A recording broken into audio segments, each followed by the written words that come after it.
What's up, Goat Squad? It's been like a week since my last video. I told you guys the deal with me and the videos. The reason I stopped posting for a while is I ran out of ideas. I still don't have a lot of ideas. I'm trying to think of cool stuff I can do.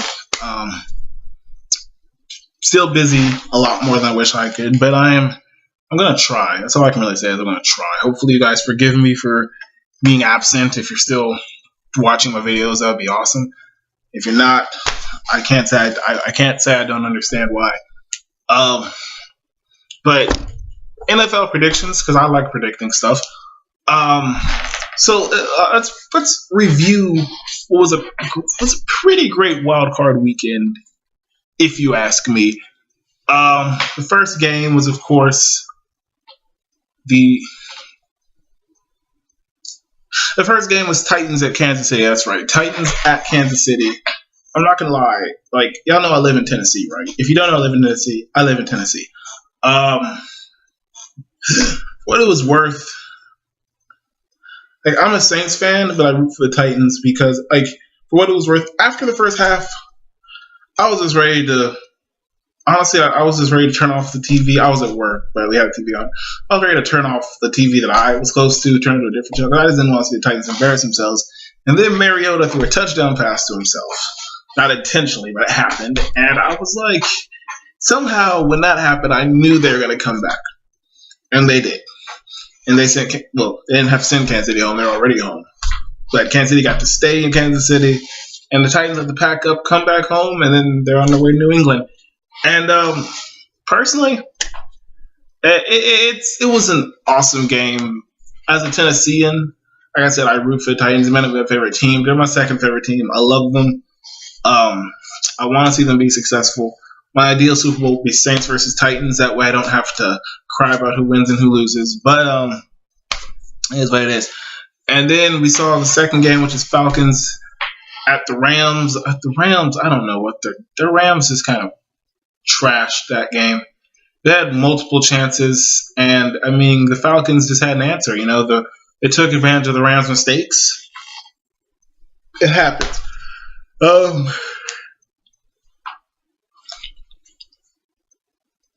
see, if football was a series, I would sadly say the Falcons would have won that series, just like they won that game. The opposite would have been for Tennessee and Kansas City. I honestly think Kansas City would have won a series against Tennessee, but the Falcons would have won a series against the Rams. Even though the Falcons were the number 6 seed and the Rams were the number 3 seed, the Falcons were honestly the better team in that game. And as a Saints fan, it hurts me to say that. The Falcons are just a better team in that game. The Rams didn't have many answers for them. I mean, and honestly, that's mostly because of a lack of playoff experience. I can't really name any Rams players that's been in the playoffs, but the Falcons, you know, they have Matt Ryan. I mean, they went to the Super Bowl last year, guys, and they've been to the playoffs before with a lot of their squad they have now. So it doesn't surprise me that that's just what happened. And then the next game was the Bills at the Jaguars, which was the most boring game of Wild Card Weekend. It was boring. Jaguars won 10-3. Blake Bortles had more rushing yards than passing yards, which isn't a bad thing. It's just the thing that Blake Bortles is a trash quarterback. Like, that's the only reason that makes it a bad thing. He's just not a good quarterback. Like, this man is the literal definition of being carried by a defense. And not that it's a bad thing. Football is a team sport, but, you know, Blake Bortles isn't a good quarterback. And, you know, the thing is, and I think the Bills kind of showed that because the Bills don't have an elite defense. They don't. But their defense is decent. It's decent. And their defense was good enough to show how bad Jacksonville actually is. Because Jacksonville has a great defense this year. You know, they can stop teams, something they wasn't able to do a long time ago. But the thing about it, if Jacksonville's defense doesn't score, if they don't get like pick sixes and whatnot, or they don't set up the offense can't do anything. The offense cannot produce.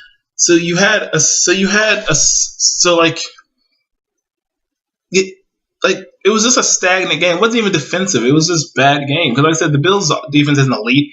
It's just decent. And decent is all you need to stop the Jacksonville offense because it's really not that good.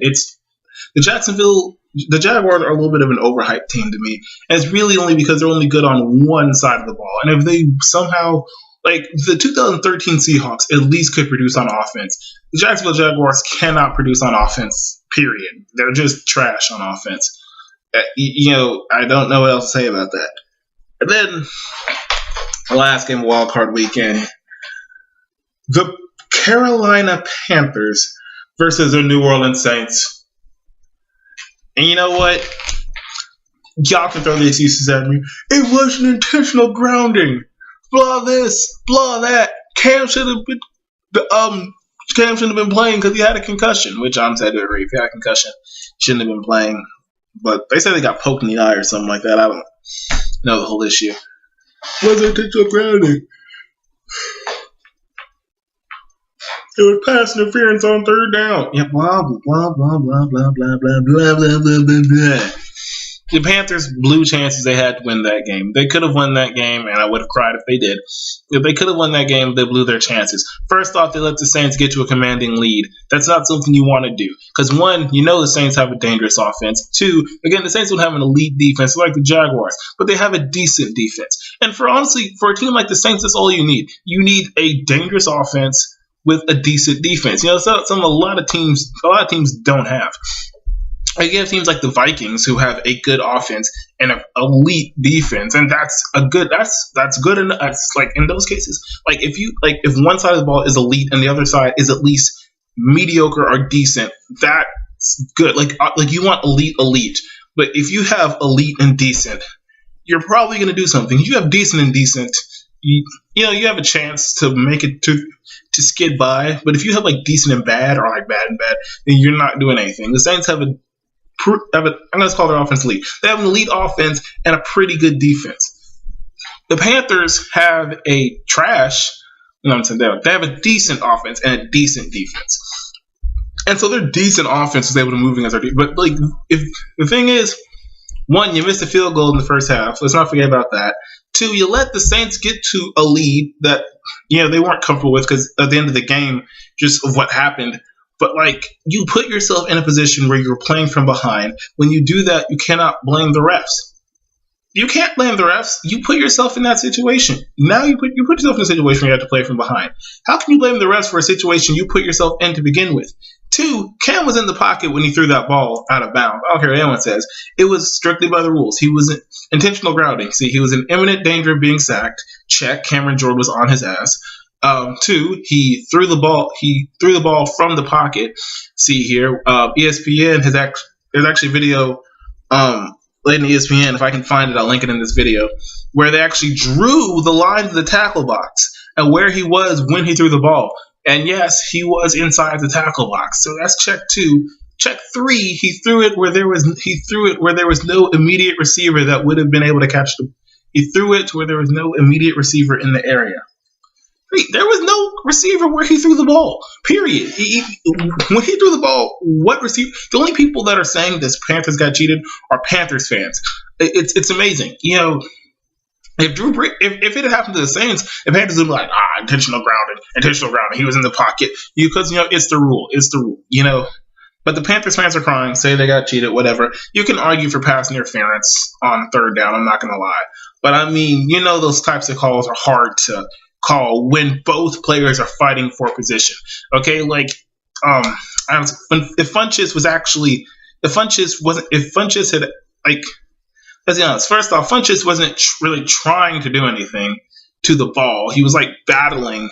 I don't even remember who was guarding him, honestly, but he was battling with his defender. Whenever you're fighting hand position, it's very rare the ref's going to throw a flag. If you're fighting for position, referees honestly most of the time don't throw flags. If you're throwing hands at each other like that, you don't really get a flag for it. So you can say he was holding him and all that, but the truth is Funchess was fighting back with him too. That most of the time does not draw a flag. Sorry, not sorry. You know what I'm saying? It was a good game though. I almost had a heart attack. But that was a decent game. And so now we're in the divisional round. The winners of these games go to the conference championships and then on to the Super Bowl. First game is Falcons at the Eagles. Y'all know I'm not a Falcons fan. I'm not an Eagles fan either, but I hate the Falcons with a passion.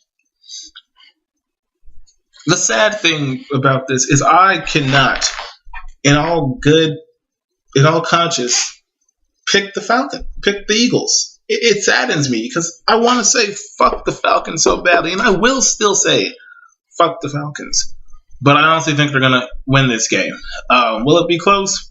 Maybe, maybe not. I don't really pick point spreads a lot because, it doesn't really, to me, point spreads really don't matter, especially in the postseason. The only thing that matters is the W.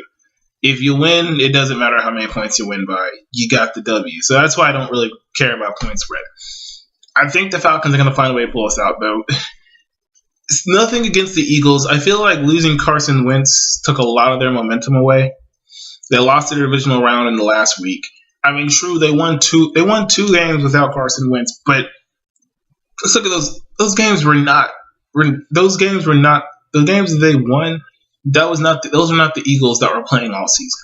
Those were games that the Eagles literally somehow managed to pull a miracle out of their ass and win it. Something lucky happened, and they skidded away. Like they lost to the Dallas Cowboys in the last game 6-0, and they weren't resting anybody. So at least I'm pretty sure they weren't resting anybody. If I am incorrect, please correct me on that. I'm pretty sure they weren't resting anybody. So it's hard for me to pick the Eagles in this game because they seem to have just lost their mojo without Carson Wentz. It's unfortunate, and I hate the Eagles with a passion, but I hate the Falcons with a passion, but I have to say the Falcons are going to win this one. I was going to make a pun and say they're going to rise up. I refuse to use that terminology in praise of the Falcons. So Falcons are picking the Falcons to beat the Eagles. The next game is the Titans in New England playing the Patriots. Now, first off, I am a Tennessean, so I'm going to start by saying I really do hope the Titans hope the Titans somehow upset New England. I really do hope that Tom Brady loses at home to the Titans. Unfortunately, that's probably not going to happen. I think the point spread is 2 touchdowns or something like that. But hey, guys, any given day, any team could win. It's professional for a reason. But I have New England winning this game. Let me just say this: the Titans made a miraculous comeback against Kansas City. If they go down 21-3 against New England, they're not coming back. Anything's possible, but I don't see New England letting them come back from 21-3 like Kansas City did. It's to me, it's just improbable. Anything can happen, but if the Titans are going to find a way to beat New England, they're going to have to punch hard. They're going to have to punch early, and they're going to have to keep step for step. I have New England winning this, but I hope to God the Titans somehow find a way. So I'm picking New England just to spare my credibility, but I'm hoping for the Titans. Either way, I won't be mad, basically. And then the next game, we have the Jaguars at Pittsburgh. Yes, the Jaguars just dismantled Pittsburgh earlier this season. Yes, it was in Pittsburgh. Yes, they picked Big Ben off 5 times, but Big Ben Roethlisberger has he's been on a roll since then, guys. They finished season 13-3. Jacksonville hasn't finished so hot. They finished season 10-6. They barely beat the Bills. And the Steelers are the Steelers. Steelers are doing their thing now. They got Le'Veon Bell running the ball. They found Antonio Brown. They've always had Antonio Brown. Is Antonio Brown going to play this game? I don't even know. I see the Steelers winning this game unless Jacksonville surprises me again. They've surprised me this whole season. But I can't see the Jaguars beating the Steelers a second time in the playoffs. Too. This entire team has no playoff experience. They have Blake Bortles leading their offense. Their defense is fairly good, but this Steelers team knows how to play in the playoffs. You got 2-time Super Bowl MVP Ben Roethlisberger at quarterback. They have all the weapons on offense. And the only people that really need to hold up are the Pittsburgh defense. And if you ask me, I say the Pittsburgh defense is at least top 10 in the NFL. So as long as the Pittsburgh defense can stop the Jacksonville offense, which is not that hard to do, as teams have shown, and the offense and the Pittsburgh offense does not give Jacksonville's defense 5,000 turnovers, Pittsburgh walks out of this game victorious. They walk out of this game victorious. If they just play like the Pittsburgh Steelers, they win this game. They win this game. I have to give Jacksonville credit. They can win this game. They already showed they can beat Pittsburgh, but the Pittsburgh momentum is riding in this game, man. It's a crazy atmosphere in Pittsburgh, especially in the playoffs. So I have Pittsburgh winning this game over Jacksonville. And the last game is the New Orleans Saints playing against Minnesota Vikings. It's excellent. This game is honestly a repeat of the 2009 NFC Championship game, where the Saints ended up winning in overtime to advance to the Super Bowl, where they beat the Colts 31-17 to get their first ever Super Bowl championship. Drew Brees won his first Super Bowl MVP. His only Super Bowl MVP. These teams have I'm not called a playoff rivalry, but these teams, a lot of Vikings fans are still mad about 2009 Bountygate. I mean, even though like in Brett Favre's book, it was said that the Vikings had a similar bounty program. They just couldn't win with it.